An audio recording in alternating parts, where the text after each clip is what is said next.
show is about to begin, and today I'm hanging out with the two C's, man. One is Cyndy, the other is Sina. They're all in the house. Well, Cyndy, the one I'm going to be talking to first, man, Cyndy Muriel, and she actually is one of the finest entrepreneurs you can think of, man. This lady decided to start her whole business with 100 Ghana cedis. Where she comes from, she'll tell us what. So put your hands together, show some love for Cyndy. Yay, very good. All right. Oh, Cyndy, welcome. Thank you. Wow. How have you been? I've been good. You've been good? Yes. Yeah. I was reading some interesting things about you. How you started you're a travel agent now. Yes. And you started your company with 100 Ghana cedis. Yes. And the reason I have her here is because that's all we complain about, man. How do we find work? What do we do? So her story is going to inspire many, many people. I'm very, very sure. So we'll get to that though. Okay. But before then, you were working with Amtrak as a...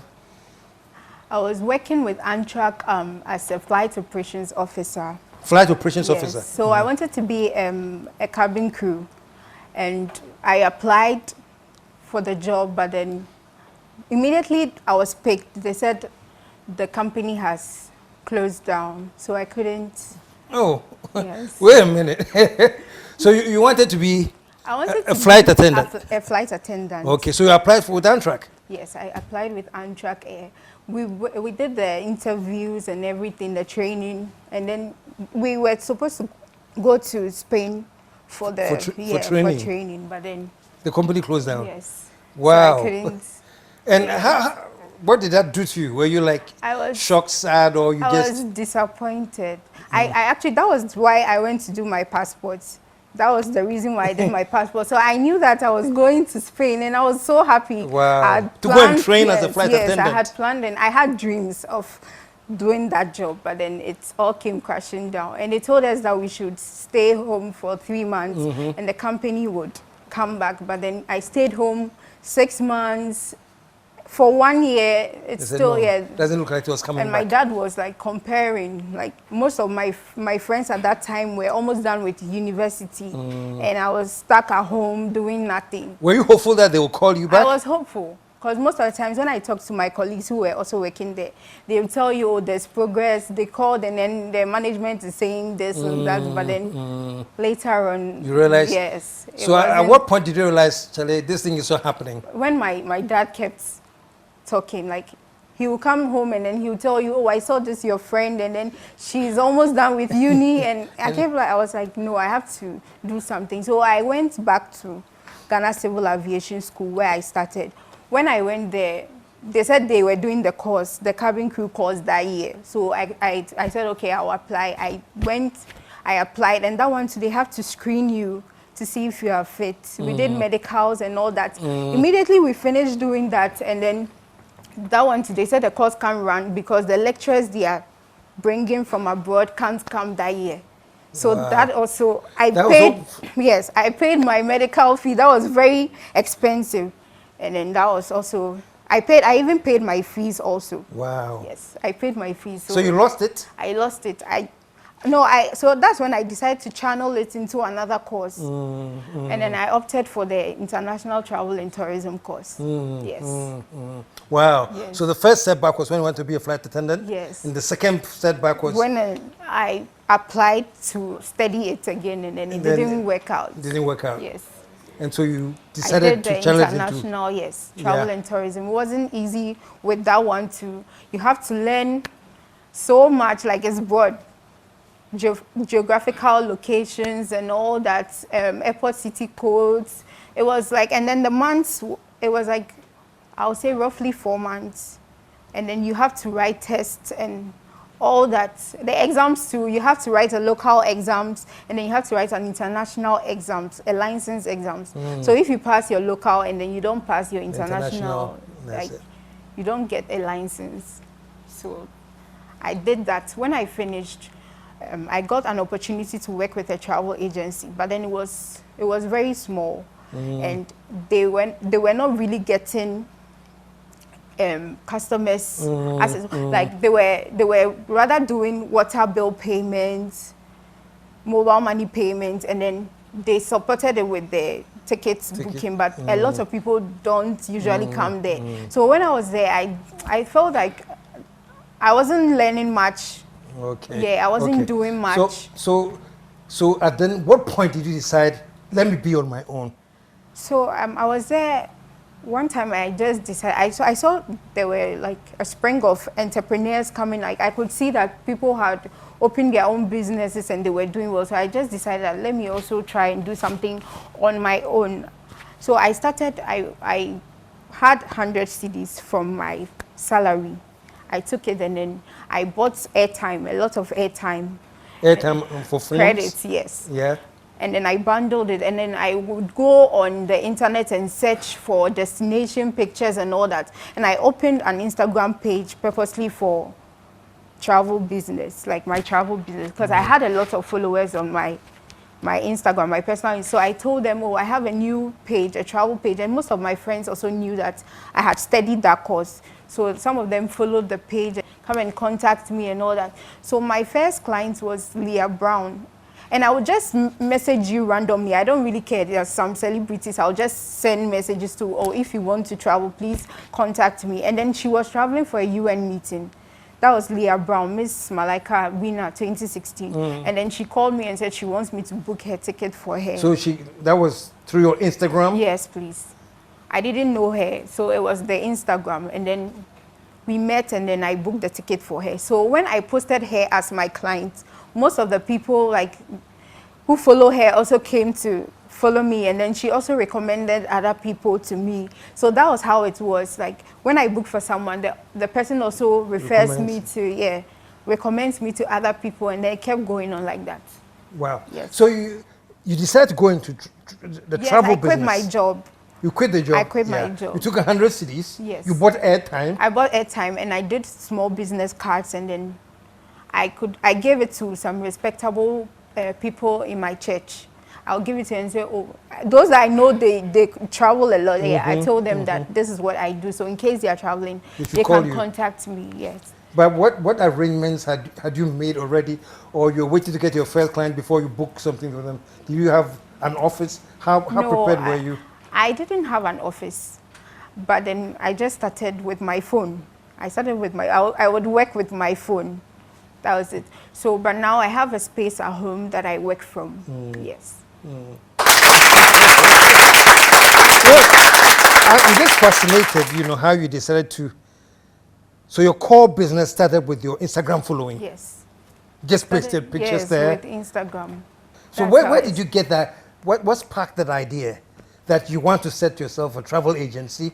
Because for me, I would say I wasn't happy where I was. I felt like what I learned, I'm not using it.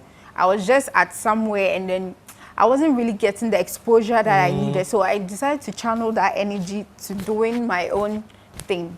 So that's what sparked there. So you've always had a passion for travel? Yes, I have. Either you're going to be on air as an airline attendant, or do something with travel. Yes. That was the thing. Yes, that was it. Yeah. So when you put it out there and you got your first client, how did you feel? What did they call you? What did they say?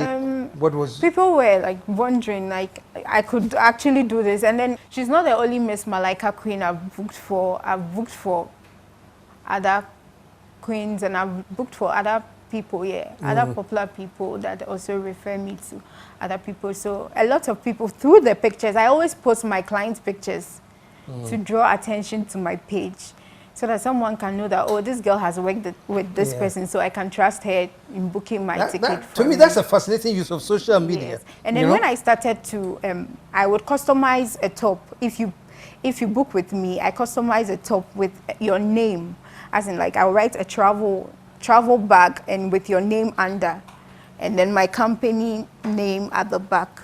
So I would give it to you as a souvenir. So I was doing that.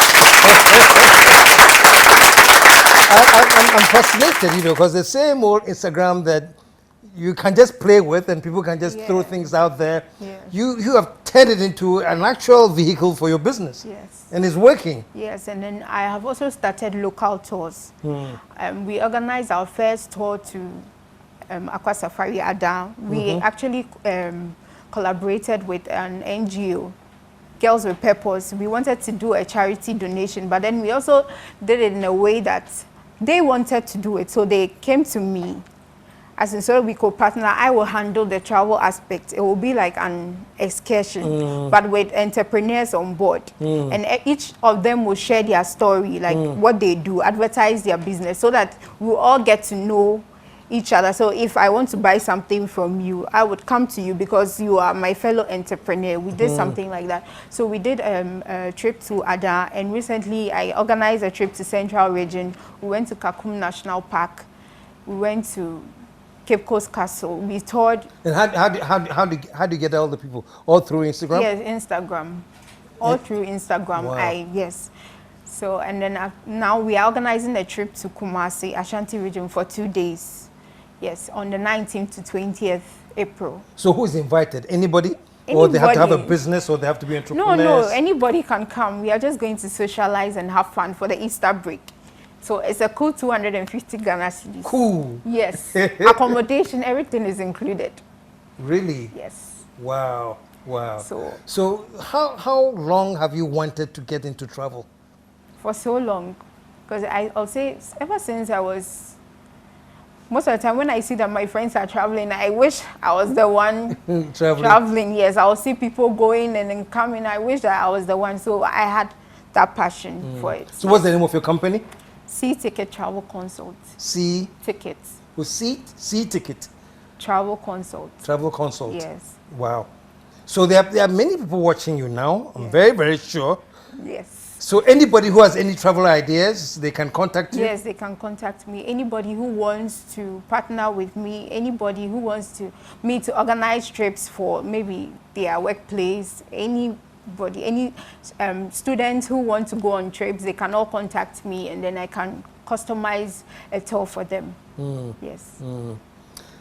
How, in your own view, how important is it for people to travel? I'm talking about locally. Now you're working, getting people to Kumasi, getting people to Cape Coast, things like that. Well, I would say this first. Africans, we have a mentality that we think you just need so much money before you can travel, and we want to save our money till it piles up before.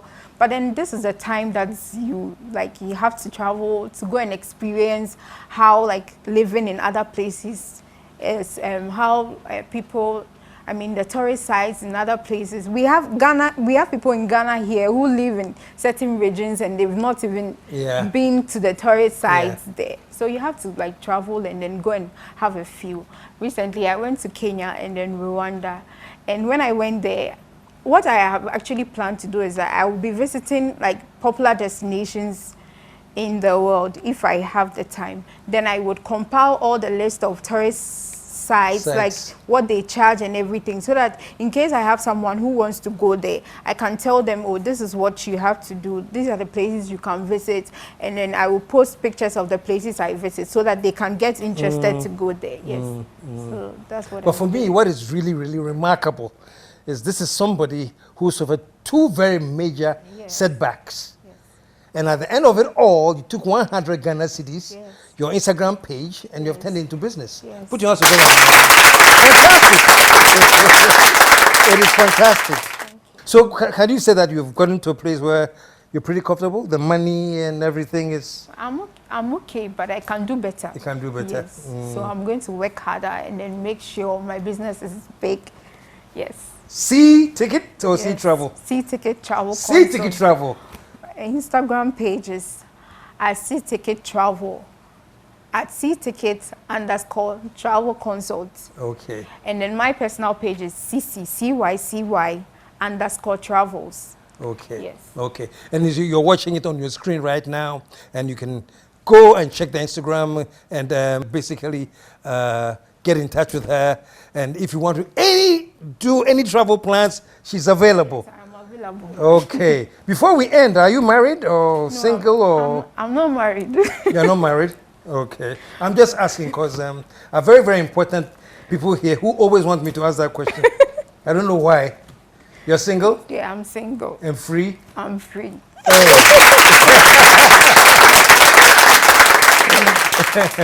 Fantastic. What about your parents? Who are your parents? My dad is an administrator of a school, and my mom is a caterer. Which school? The Youngsters International School at the Inter branch. Okay. Yes. Okay. Fantastic. Yeah. Fantastic. You have any brothers and sisters? I have sisters. You have sisters? Yes. We are 4 girls. You're 4 girls? Yes. Oh, wow. Okay. Okay. Show us a love one more time.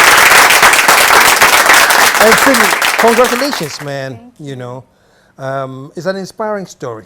Thank you. You know, you went through major setbacks. Yes. You found 100 Ghana cedis in your Instagram and decided to convert it into business.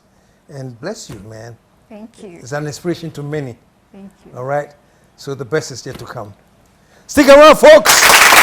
We'll be right back.